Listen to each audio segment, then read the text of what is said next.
Good afternoon, students. Today we will discuss about Unit 9 Psychology and Sports. ये आपकी +1 class के लिए है। इसमें हमने पहले जो हम एक्सरसाइज जो हम पढ़ चुके हैं वो आपकी 9.1 और 9.2। ये जो आपकी एक्सरसाइज है ये आपकी 9.3 developmental characteristics and different stages and 9.4 adolescence problems and there management. तो फर्स्ट जो है 9.3 ये आपकी है developmental characteristics at different stages of development में विकास की भिन्न भिन्न अवस्थाओं में जो आपकी विकास संबंधी जो विशेषताएं हैं वो क्या क्या हैं। फर्स्ट आपका जो है इसमें है, सबसे पहले हम ये जान लेते हैं कि डेवलपमेंट क्या है। डेवलपमेंट अगर आपकी शरीर की हाइट इंक्रीज हो रही है और आपका वेट है जो एज के साथ साथ ऊपर वो भी बढ़ रहा है, तो सिर्फ वही डेवलपमेंट नहीं है, फिजिकल के साथ साथ आपका मेंटली जो डेवलपमेंट है वो भी होना चाहिए। यानी कि ये नहीं कि आपका सिर्फ वेट और हाइट बढ़ रहा है, शरीर से आप बड़े होते जा रहे हो और यहाँ से आप बिल्कुल ही आपको कुछ भी देश दुनिया या किसी भी तरह की कोई नॉलेज नहीं है। तो यानी कि यहाँ पे जो इसकी डेफिनेशन दी है हार्वर्ड ने, development is not limited to growing larger instead it consist of progressive series of change of an orderly constant type towards that goal of maturity. Means आपको हाइट और वेट के साथ साथ आपका फिजिकली और mentally जो है आपका प्रॉपर यहाँ पे डेवलपमेंट होना चाहिए। विकास का अर्थ केवल, यहाँ पर इन्होंने कहा कि विकास का अर्थ केवल बढ़ना ही नहीं है, बल्कि ये व्यवस्थित तथा समुचित परिवर्तन है जो परिपक्वता के प्राप्ति में सहायक है। मीन्स आपकी हाइट जैसे जैसे बढ़ेगी आपका मतलब आपको पूरी नॉलेज जहाँ पे सारी गेन होगी, तो वो क्या है आपका डेवलपमेंट। सेकंड, इसमें जो आज हम देख रहे हैं, आप सभी अपनी बुक आपके पास, आपकी बुक है आपके पास, आप उसमें देखोगे इसमें इन्होंने जो अवस्थाएं, इन्होंने जो स्टेजेस इन्होंने डेवलपमेंट के बताए हैं, ये हैं आपके इन्फेंसी फर्स्ट, सेकंड है आपका चाइल्डहुड और थर्ड है आपका एडोलेसेंस। जो फर्स्ट है आपका इन्फेंसी, ये आपका जन्म से लेके 2 वर्ष तक का इसका जो टाइम पीरियड है वो होता है। सेकंड, इसमें क्या क्या होता है, इस टाइम से जन्म से लेके 2 वर्ष तक के टाइम पीरियड में जो बच्चे होते हैं उनमें क्या क्या उनके डेवलपमेंट्स होते हैं, क्या क्या विशेषताएं होती हैं। तो जन्म से स्टार्टिंग से लेके 2 वर्ष तक सबसे पहले क्या होता है, इस टाइम में उनकी जो स्मरण शक्ति होती है, जो आपकी मेमोरी होती है, ये काफी ज्यादा इसमें वृद्धि होती है। यानी कि वो जो आपके आसपास का माहौल है उसे देखकर उसे समझने की वो कोशिश करते हैं। सेकंड, वो जो बातचीत साथ वाले आपके आसपास या बच्चे के साथ वाले जो उनके पेरेंट्स होते हैं, परिवार वाले होते हैं, वो बातचीत करते हैं, वो उस बातचीत को समझने में सक्षम होते हैं, वो उसे समझने की कोशिश करने लग जाते हैं कि ये क्या बातें कर रहे हैं, और वो उस लैंग्वेज को समझना स्टार्ट कर देते हैं। थर्ड है आपका, उनमें जो जिज्ञासा है उनकी वो भी बढ़ने लग जाती है। मतलब वो कोई भी कार्य है, कोई खिलौना है, उसे बार बार उसे ही उनको एक उनके अंदर जिज्ञासा आ जाती है कि इसे देखूं कि ये क्या चीज है, वे उसकी तरफ बढ़ेंगे, उसे उठाएंगे, तो वो उनके अंदर एक जिज्ञासा की जो है वो भी उनके अंदर वो भी बहुत ज्यादा बढ़ने लग जाती है। और नेक्स्ट आपकी उसकी मोटर स्किल्स जो एक्टिविटी होती है उसकी मोटर की वो भी वो करने लग जाते हैं, वो थोड़ा घुटनों के बल वो चलने लग जाते हैं और थोड़ा मतलब कुछ वर्ड जो है वो बोलना स्टार्ट कर देते हैं, जैसे माँ या डैडी या जो भी थोड़े बहुत कुछ वर्ड होते हैं वो उन्हें बोलना स्टार्ट कर देते हैं। सेकंड है आपका,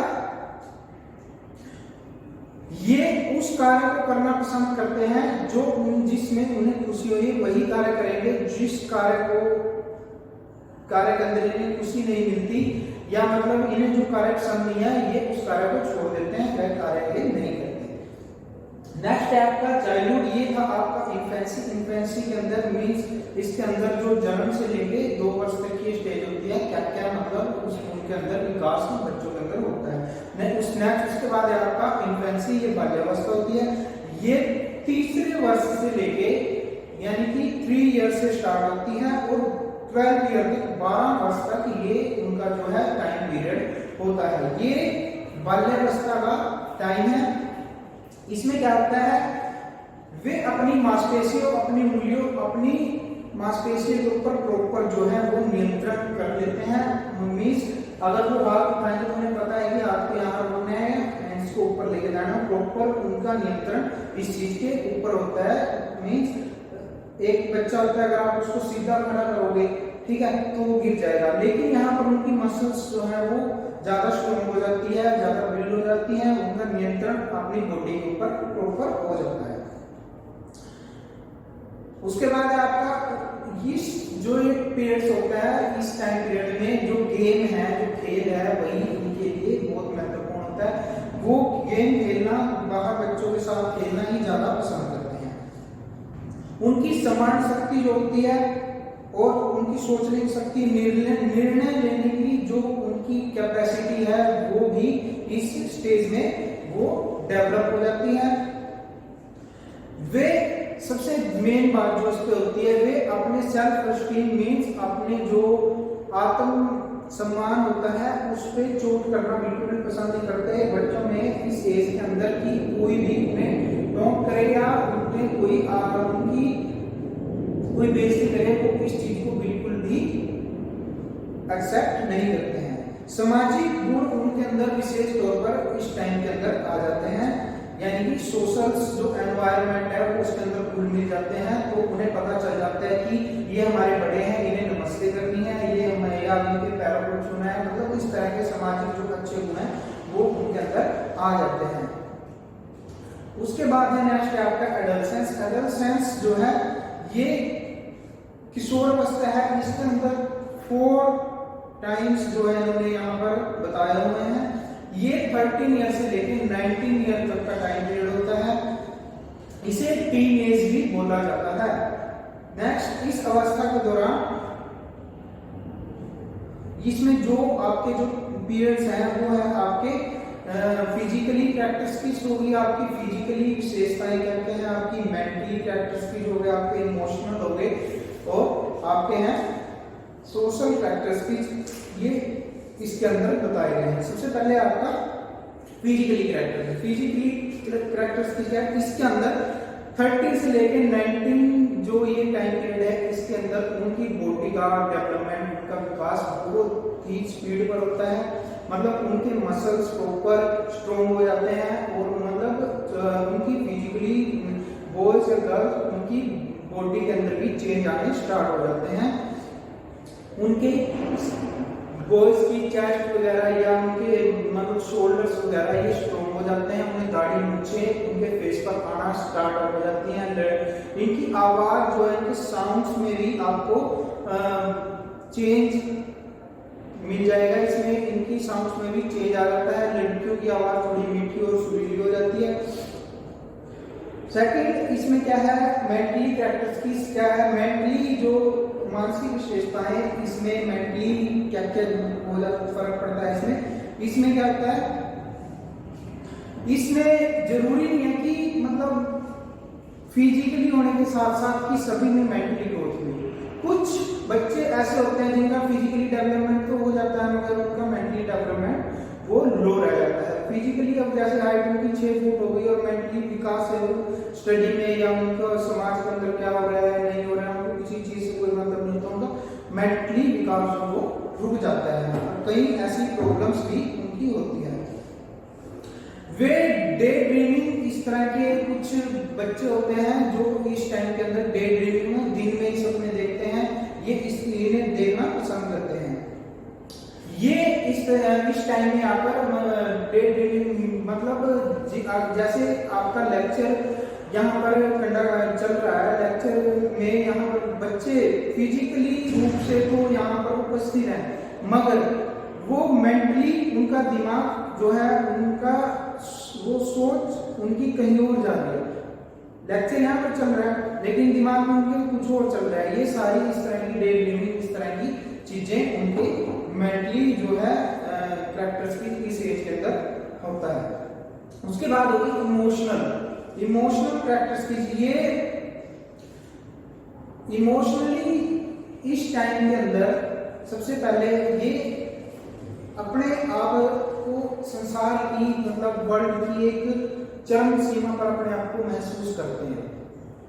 मतलब ये कभी कभी तो अपने आप को प्रॉपर बहुत ज्यादा खुश देखेंगे कि मैं बहुत ज्यादा खुश हूं, मेरे पास सब कुछ है, और कभी कभी ये ऐसा महसूस करेंगे कि मैं बहुत ज्यादा निराश हूं और बहुत ज्यादा मतलब इसकी जो स्थिति है वो बहुत ज्यादा खराब है। इनके अंदर इमोशनली जैसे क्रोध, प्यार, लोभ, ये सारी चीजें अपनी इन इमोशनली जो मतलब जैसे एंगर हो गया या हैप्पीनेस होगी आपकी, ये जो भी इमोशनली आपके भावनाएं हैं जो इन पे उनका प्रॉपर कंट्रोल नहीं रहता। नेक्स्ट है आपका सोशल कैरेक्टरिस्टिक। सोशल कैरेक्टरिस्टिक में आपका ये जो समाज के अंदर रीति रिवाज है, जो परंपराएं हैं, इस तरह की ये उन्हें अड़चनें लगती हैं और अड़चनें उनकी लाइफ के अंदर पैदा करती है। उन्हें लगता है कि ये गलत है और इस तरह का नहीं होना चाहिए, मुझे अपनी आज़ादी चाहिए और मैं अपनी मतलब पूरी फ्रीडम के साथ अपनी लाइफ जो है वो जीना चाहता हूँ। इस तरह से ये सोशल कैरेक्टरिस्टिक्स यहाँ पर उनके साथ लाइफ में होता है। नेक्स्ट है आपका meaning of adolescence. Meaning of adolescence, ये जो वर्ड है एडोलसेंस, ये लैटिन जो भाषा है, लैटिन लैंग्वेज का एक वर्ड है। ये एडल्स लेकर जो वर्ड है लैटिन भाषा का, उससे इस शब्द की उत्पत्ति हुई है, जिसका अर्थ है परिपक्वता की ओर बढ़ना, मतलब विकास की ओर जाना, यानी कि टू ग्रो टू मैच्योरिटी, ये इसका अर्थ है। तो जैसे कि मैंने आपको बताया कि 13 से लेकर 19 तक का जो इसका टाइम पीरियड है वो रहता है। तो सबसे पहले यहाँ पर हम जुमा 9.4 जो हमारी एक्सरसाइज है adolescence problem and there management. Adolescence problem तो मतलब इनकी जो ये सारी प्रॉब्लम्स होती हैं तो उसकी मैनेजमेंट कैसे की जाए, हम एडोलसेंस की मतलब उन्हें इन प्रॉब्लम से कैसे करें। देखो फेस तो सभी करते हैं इन प्रॉब्लम्स को, सभी बच्चे जो होते हैं सभी के टाइम पीरियड से आए होते हैं, वो उन इन्फेंसी जो टाइम है वो भी उन सभी ने देखा होता है। तो इस तरह से हम उनकी जो प्रॉब्लम्स हैं उन्हें मैनेज हम कर सकते हैं। तो सबसे पहले जो उनकी प्रॉब्लम्स रहती हैं वो है फिजिकल प्रॉब्लम।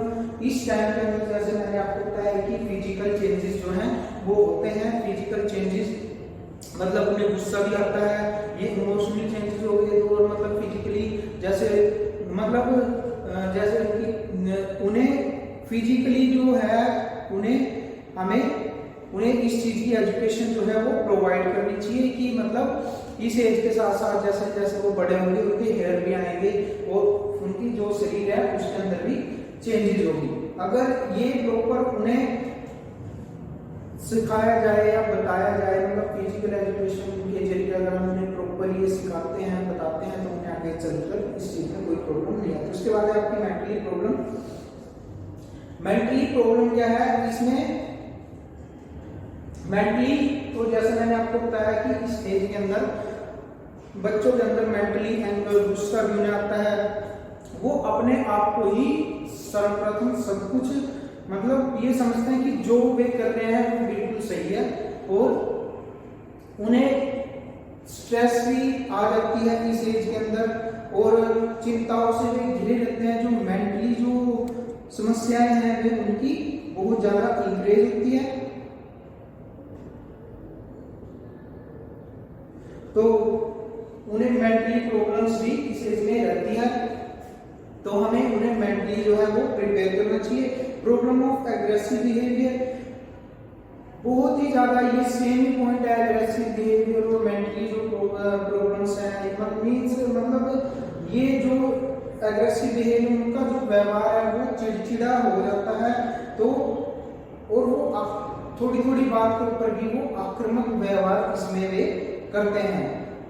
जब कोई भी काम उन्हें करने के लिए हम बोल देते हैं तो वे उस काम को या तो पहले तो मना ही कर देते हैं या फिर चिड़चिड़े स्वभाव से उसे काम को नहीं करते। तो हमें उस टाइम उन्हें प्यार से समझाना चाहिए। तो उन्हें जो सबसे पहले हमें उन्हें मेंटली प्रिपेयर करना चाहिए, और जब ये प्रॉपर इस तरह की वातावरण, इस तरह का माहौल जो है वो क्रिएट होता है, तो हमें उन्हें प्यार से डील करना चाहिए। फोर्थ है आपका lack of stability and adjustment. इस एज के अंदर वो मतलब उनका जो सामंजस्य है या फिर किसी के साथ मतलब वो अपनी एडजस्टमेंट वो नहीं कर पाते हैं। वे किसी के साथ अपनी सामान को शेयर करना या फिर कुछ इस तरह की प्रॉब्लम्स उनके साथ रहती है, वे उसे शेयर नहीं कर सकते। तो ये सारी चीजें यहाँ पर होती हैं। नेक्स्ट है आपका प्रॉब्लम ऑफ सेल्फ सपोर्ट। इस टाइम के अंदर सबसे जो मेन प्रॉब्लम रहती है वो ये रहती है कि वो अपने आप को सेल्फ जो है सेल्फ सपोर्ट मतलब आत्मनिर्भर बनना चाहते हैं। कोई वकील बनना चाहता है, कोई डॉक्टर बनना चाहता है, जिसके जो उनके सपने होते हैं उन्हें साकार करना चाहता है, जिसके लिए और वो समाज के अंदर अपना जो एक स्थान है वो अलग ही स्थान जो है वो बनाना चाहता है, जिससे थोड़ी बहुत अपना मतलब जो उनका वो स्वप्न होता है, जो ड्रीम होता है, उसे पूरे करने के लिए कुछ जो है उनकी प्रॉब्लम वहां पर उन्हें फेस करनी पड़ती है। नेक्स्ट है आपका फीलिंग ऑफ इम्पोर्टेंस। तो यहाँ पर ये है आपका फीलिंग ऑफ इम्पोर्टेंस। यहाँ पर देखा जाता है कि जो भी इस एज में आते हैं वो चाहते हैं, बच्चे जो होते हैं वो चाहते हैं कि उन्हें एक महत्वपूर्ण स्थान जो है वो दिया जाए। मीन्स समाज के अंदर अगर वो कहीं भी जाए, किसी पार्टी में जाए या कहीं किसी सभा में जाए या कहीं भी जाए, तो वो चाहता है कि उसे एक अलग ही स्थान, एक अलग दर्जा, यानी कि उसकी पोस्टार होनी चाहिए। उसे मतलब ये नहीं लगना चाहिए कि मेरी यहाँ पर कुछ नहीं हो रही, मतलब उसे वहां पर एक प्रॉपर जो है स्थान को मिलना चाहिए। तो ये इस तरह की प्रॉब्लम्स उनकी रहती है। तो मैनेजमेंट ऑफ प्रॉब्लम्स, तो ये तो जो हमने पढ़ी है कि ये मैनेजमेंट है, सॉरी प्रॉब्लम्स हैं कि क्या क्या प्रॉब्लम्स उनकी रहती है। अब हम पढ़ेंगे कि उनकी मैनेजमेंट हम कैसे करें। तो मैनेजमेंट हम कैसे कर सकते हैं? मैनेजमेंट हम कर सकते हैं उनकी फर्स्ट जो है एजुकेशन ऑफ मोटर डेवलपमेंट। तो उन्हें हमें गति विकास के लिए शिक्षा हमें देनी चाहिए। उन्हें हम भिन्न उन्हें गेम एक्टिविटी में या फिर जो कल्चरल एक्टिविटीज होगी इन सभी में हमें उन्हें पार्टिसिपेट करने के लिए उन्हें आगे बढ़ चढ़ कर जाने के लिए हमें उन्हें प्रोत्साहित करना चाहिए, ताकि वो उनकी जो मोटर डेवलपमेंट है जो वो प्रॉपर हो सके। नेक्स्ट है एजुकेशन ऑफ साइकोलॉजी। साइकोलॉजी की एजुकेशन देना एक बहुत ही महत्वपूर्ण का मतलब एक बहुत जरूरी कार्य है, काम है। हमें अपने बच्चों को साइकोलॉजी जो है उसकी एजुकेशन हमें प्रोवाइड करवानी चाहिए, क्योंकि साइकोलॉजी के जरिए वो अपने इमोशंस जो उसके होते हैं उनके बारे में जानेगा कि कैसे गुस्सा होता है, कैसे मतलब खुशी होती है, उनको किस तरह से कंट्रोल किया जाता है, या अगले मतलब सिचुएशन के साथ साथ वो सेटलमेंट जो जिसको बोलते हैं वो उसे वहां पर समझ आएगा। नेक्स्ट है आपका वोकेशनल गाइडेंस। वोकेशनल गाइडेंस मतलब उसे उसके एम को, जो उसका एम होता है, जो उसका गोल होता है, उसे वहां तक कैसे लेके जाना है, उसे प्रॉपर स्टार्टिंग से लेके उसे वो रास्ता उसको दिखाना चाहिए। जो उसके टीचर्स होते हैं, जो उसे मतलब उसके पेरेंट्स होते हैं, उन्हें वो प्रॉपर जो उनका रास्ता होता है वो उसे दिखाना चाहिए कि आपका मकसद ये, आपको ये बनना है तो आप ऐसे करना है, आपको ये इस तरह स्टडी करनी है, मतलब उसको प्रॉपर उसे गाइड उसे करना चाहिए। नेक्स्ट है मोरल एंड रिलीजियस एजुकेशन। नैतिक और धार्मिक शिक्षा भी हमें उन्हें प्रोवाइड करना चाहिए, क्योंकि इससे जो है दिमाग को, मन को थोड़ी शांति मिलती है और उनका थोड़ा जो है जो फीलिंग्स की अगर हम बात करें तो उस टाइम उनका जो है, अगर हम उन्हें नैतिक और ये धार्मिक एजुकेशन प्रोवाइड करेंगे तो उन्हें अपने इमोशन को कंट्रोल रखने में सहायता मिलेगी। नेक्स्ट है आपका टू प्रोवाइड सुटेबल एनवायरनमेंट, तो हमें उचित वातावरण भी उन्हें प्रोवाइड करना चाहिए। उनकी मतलब उन्हें अच्छा रहन सहन, उन्हें किसी चीज की कमी वहां पर महसूस नहीं होना चाहिए। साफ सुथरा वातावरण, गेम, उनकी एक्टिविटी कब होनी है, गेम कब खेलनी है, टाइम से कब खाना है, मतलब इस तरह की सारी बातें। And social education, social education समाज के अंदर हमें अपने बच्चों को प्रॉपर सोशल एजुकेशन हमें प्रोवाइड करनी चाहिए। पता होना चाहिए कि बच्चों को कि ये हमारे, जैसे हम बताते हैं कि हमारे अंकल है, आंटी है, रिश्तेदार, रिलेटिव है, ठीक है, हमारे बड़े हैं, इन्हें कैसे मतलब नमस्कार करना है, कैसे इनसे बातचीत करनी है, या ऊंची आवाज में नहीं बोलना, इस तरह की सोशल एजुकेशन हमें उन्हें प्रोवाइड करनी चाहिए। और उसके बाद आपका उनकी जो आजादी है, इंडिपेंडेंस जो है, उन्हें प्रॉपर मतलब उन्हें आजादी देनी चाहिए। अगर वो चाह रहे हैं कि हमें कोई काम करना है, हमें अगर वो चाह रहे हैं कि हमें टीचर नहीं बनना है, हमें वकील बनना है, या हमें वकील नहीं बनना है, हमें डॉक्टर बनना है, तो हमें उनकी मदद करनी चाहिए, उन्हें हमें फोर्स नहीं करना चाहिए। तो इस आज के जो हमारी यूनिट थी ये हमारी कंप्लीट हो चुकी है, साइकोलॉजी एंड स्पोर्ट्स। इसके अंदर हमने सबसे पहले developmental characteristics and different stages, मतलब भिन्न भिन्न जो स्टेजेस हैं डेवलपमेंट की, मतलब उसे उसकी क्या विशेषताएं हैं वो पढ़ी हमने। एडोलेसेंस प्रॉब्लम्स, इनकी प्रॉब्लम्स क्या होती हैं, देयर मैनेजमेंट, और उन्हें हम कैसे मैनेज कर सकते हैं। ओके स्टूडेंट्स, तो आज के लिए इतना ही। यूनिट 9 आपकी कंप्लीट हो चुकी है, और जिस किसी को भी अगर इसमें कोई डाउट हो, कोई क्वेश्चन हो, तो डाउट सेशन आप लगाकर डाउट सेशन में आप अपने क्वेश्चन आंसर्स